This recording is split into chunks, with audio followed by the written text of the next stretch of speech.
Market আগের দিন যেরকম দেখেছিলাম এমনি রকমের হয়ে আছে, নতুন কিছু আপডেট নেই মার্কেটে। ডেল্টাতে খুলেছি, আমি ডেল্টা খুলেছি, ডেল্টা এক্সচেঞ্জ।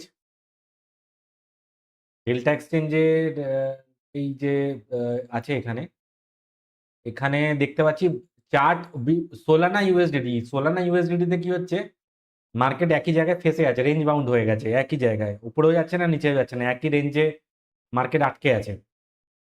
তো আগের দিনকে যে লেভেলটা ড্র করেছিলাম ওই লেভেলটাতেই চলছে মার্কেট। আর আরএসআই 60 আর 40 মাঝখানে ঘোরাঘুরি করছে, উপরেও যাচ্ছে না নিচেও যাচ্ছে না, একই রেঞ্জে ঘোরাঘুরি করছে। এবারে 50, এটা 1 ঘন্টার টাইম ফ্রেমে বললাম আমি। এবার একটু ইউএসডিটিটা দেখে নেবো, বিটিসিটা দেখে নেবো, বিটিসিটা, বিটকয়েনের কন্ডিশনটা একবার দেখে নিই। বিটকয়েনেরও সেমি কন্ডিশন, বিটিসি 1 আওয়ারে মার্কেট পুরো চপি হয়ে আছে, কনসোলিডেট হচ্ছে। এটাকে আমি ভেঙে দিই টাইম ফ্রেমটাকে। একই রেঞ্জে ঘোরাঘুরি করছে, রেঞ্জ বাউন্ড হয়ে আছে, ট্রেডিং এর কোনো জায়গা নেই এটাতে। যদি আচ্ছা এইখানে মার্কেটে আপনারা বলুন আমাকে যে যদি মার্কেট এখান থেকে নিচের দিকে ব্রেক ডাউন হয়, তাহলে সেক্ষেত্রে কোনটাতে উইনিং প্রবাবিলিটি কোনটাতে বেশি? 1 ঘন্টায় কি চলছে? 1 ঘন্টায় আপ ট্রেন্ডে চলছে,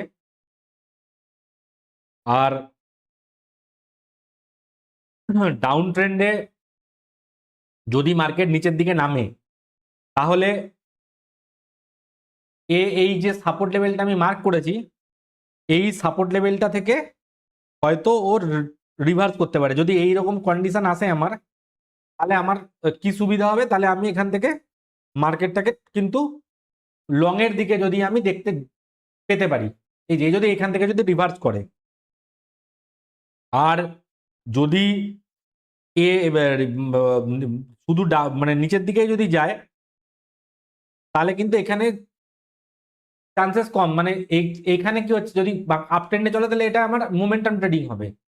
আর যদি মার্কেট নিচের দিকে নেমে যায়, তাহলে এটা আমার কন্ট্রা ট্রেড হবে। মানে আমি চাইবো যে বিটকয়েন এইরকম জায়গা করে একবার এসে সাপোর্ট নিক। আর আমি যে ট্রেন্ড লাইনটা মার্ক করেছি 1 ঘন্টায়, এই ট্রেন্ড লাইনটার এখানে এসে একবার সাপোর্ট নিক।